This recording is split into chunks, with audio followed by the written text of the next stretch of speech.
pergi untuk membeli belah persiapan persekolahan tahun 2026. Kita akan pergi ke Pasaraya Mu. Mama dah sampai sini guys. Dekat Rakan. Sini dua barang je yang Mama perlukan kat sini. Oh, saya baik nampak. Dengan kotak saiz 10. Sekarang kita kat kedai lain pula. Kakak Yasmin tengah beli baju bomba. Pergi kedai RM2 je.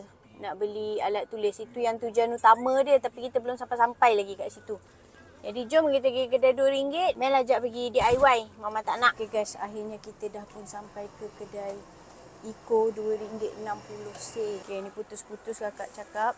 Kakak yang cakap kerati ni putus-putus jangan beli. Yang ni pensel tekan. Tapi Cem tak boleh pakai. Cikgu dia tak kasi pakai pensel tekan. Cem budak-budak dia takut cucuk-cucuk kawan-kawan. Ya lah kalau pakai pensel biasa betul guys. Beli yang ni guys. Bukan yang ni. Tengok laser dia. Tak ada brand pun? Ada MNG. Lah, MNG. Kau nak beli baris ni buat apa? Kau nak simpan mana? Mana muat dalam pensel box? Bapak besar guys. Kotak. Kotak bubur pensel. Kotak pensel. Berapa banyak kau beli ya ke? Kau ni betul-betul buat kesalahan lah.